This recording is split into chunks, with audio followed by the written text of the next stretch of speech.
Good morning, good afternoon, and good evening, everybody. Thank you for tuning into another Supatease video, and this has to be one of the most fun compositions that I've currently played at the moment in Shadowlands. It is the Balanced Druid, the Havoc Demon Hunter, and the Restoration Shaman. This composition pumps out really high sustained damage, brings in good instant crowd control and instant burst to more synergize with the current meta, and if it's a composition that you haven't tried or haven't seen yet, it's likely going to be one that you will see increasing in volume over time. So I definitely recommend playing it. I've seen a lot of players switching over to things like the Havoc Demon Hunter, particularly the Necro Lord Havoc Demon Hunter, and enjoying the amount of sustained damage that is available to that specialization.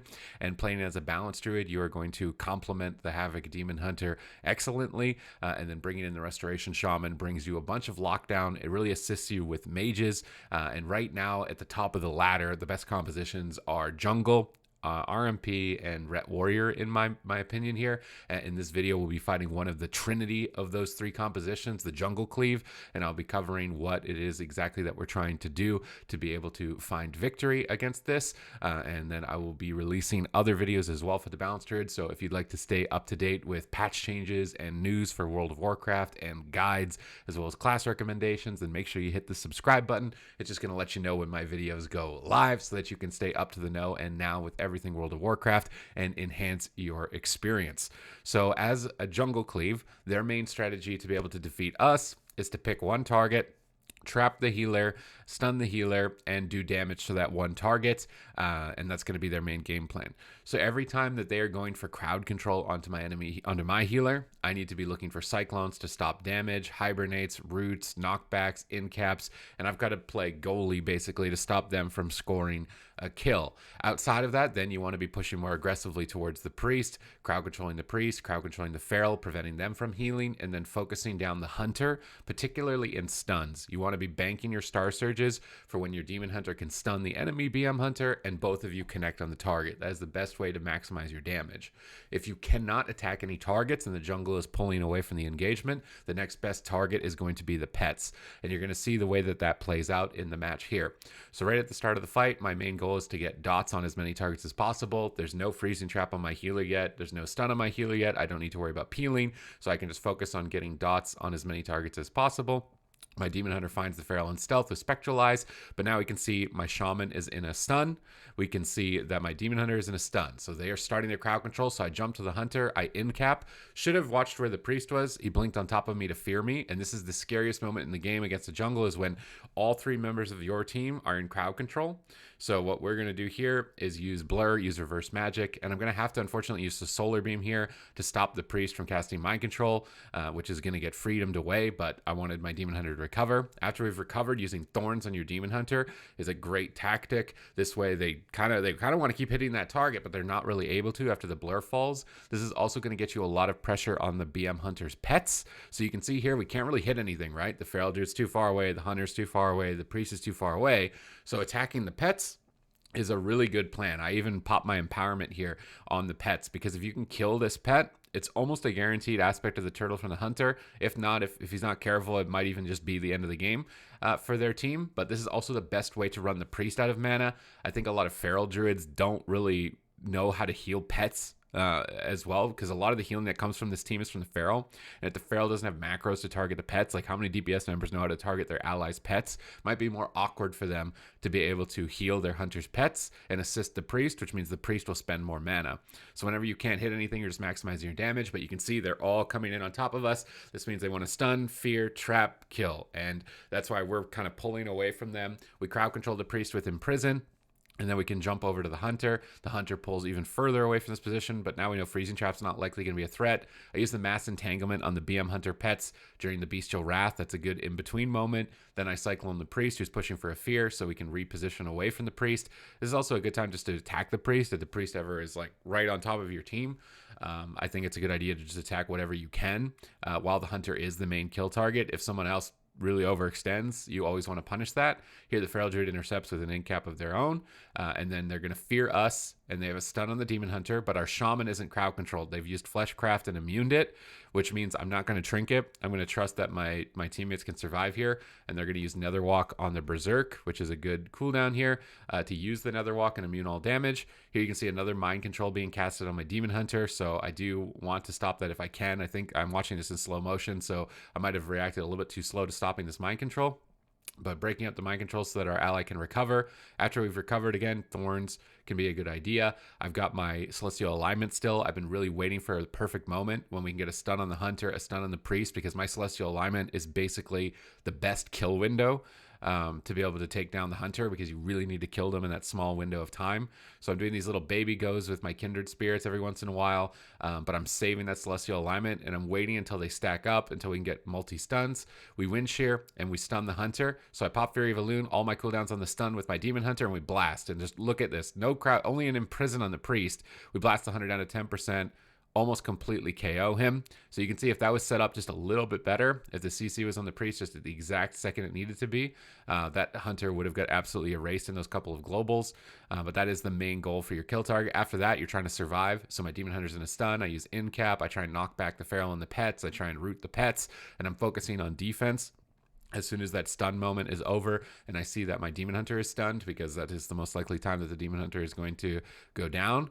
Now they're retreating away. They're trying to pull away from getting cleaved and taking too much free damage. So we're going to clone the Feral Druid while they're running away and remove a lot of that extra free healing and support that they get from their team. And just try and focus dots on the pets, focus dots on whatever we can. They mass dispel the clone, but it's not a big deal. We push up a little bit too far here and get cloned by the Feral, although at this point, again, it can be awkward, right? If they pull the pets away, they pull everything away. What are you supposed to do? I think you do want to push at least forward a bit so that you can stop the Priest from drinking, because the fallback is that you're going to try and run the Priest out of mana. Some of these jungles will try and dampen you, but I think as Demon Hunter Boomkin, you're going to be able to outdamage them and drag it into dampening much better. Here they're doing a go, so I pre-thorns my Feral or my Demon Hunter. This way, during the crowd control of my Shaman, they really have to hit the Demon Hunter, and if they want to hit him, then they're also going to take some collateral damage. And so the Feral gives up on attacking into Thorns, and it almost acted like a mini ice block, right? Because they didn't want to hit into that. After the crowd control, good time to use Innervate on your healer. This way you know that they're going to get value out of the Innervate. So I use Innervate here as soon as they're out of the fear, and there's no more freezing trap. We stop the Cyclones. Really important that your Shaman is focused on stopping Cyclones with grounding and shear here. So you can see that this is a really good job of just stopping the Feral Druid from controlling me. We imprison the healer, so I'm going to empower, and then I'm going to dump all of my Star Surges when we have the imprison on the healer. Against this team, it can be very difficult to root beam, so comboing a stun here with the root beam so the pets don't get the freedoms off is a good idea, but I almost always recommend just casting a clone on the root beam just in case something else can get the Priest out of it, their Night Fae Blink, whatever it may be.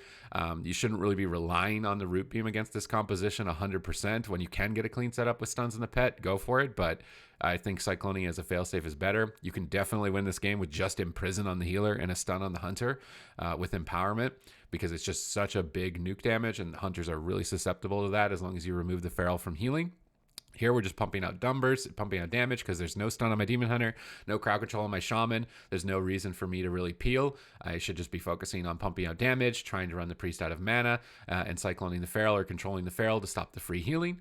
And you can see that they're just trying to run away once again. So cleaving the pets here. I don't really have many dots out at the moment. They've been dispelling them, feign deathing them off. So I need to work on getting my dots back up onto every target in the downtime. I go for a Cyclone on the Priest because they're not pushing in aggressively, just trying to slow down their incoming heals, get a little pressure, maybe open up a swap opportunity. We've got the pets low on the pets as a target as well. So we need to redot the pets. We've got Thorns available. We're kind of waiting to see what they're going to do because they're pulling away. Now they're starting to push in. So as they walk across the map, I can use my Mass Entanglement here to stop them from pushing in range for crowd control. And then if they use a Dispel, I can use my End Cap now on the healer who has no dots from dispelling my root. And then this will prevent the Priest from pushing in for fear. We can reverse the trap easily. We've crowd controlled the Priest and we've completely thwarted their push. Now it's time to get aggressive. We're going to stun the Priest. Priest is a bit overextended, right? So swapping to whoever you can that's pushed forward is going to net us a trinket from the Priest because I used my empowerment. Again, lining up your empowerments with the stuns from your Demon Hunter is a very important component of this composition in any matchup. And then as soon as the Hunter's too far away, there's not really a lot of people to hit. We can focus on the pet. We're going to use Thorns here, try and really really focus fire down the pet as much as possible. And from focusing the pet here, watch the priest's mana. It goes from like having 10k mana to pretty much having 0. And I think, again, this is attributed to the fact that I don't think a lot of feral druids know how to heal their hunter's pets. So the priest is just spamming Shadow Mend onto the pet, which is the most inefficient way to be able to heal a target. And they went from 10k to 0 mana in like 10 seconds right there, from just attacking the pet.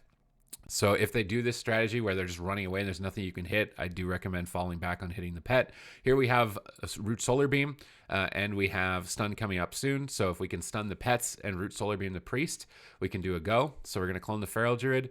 We want to push up on the hunter, but they also want to push in. So it's like a weird, awkward standoff moment for us at this point. Like, I think it's still better for us to just stand in the standoff and keep running the priest out of mana. But I root beam the priest behind the pillar. We stun the feral and the pets.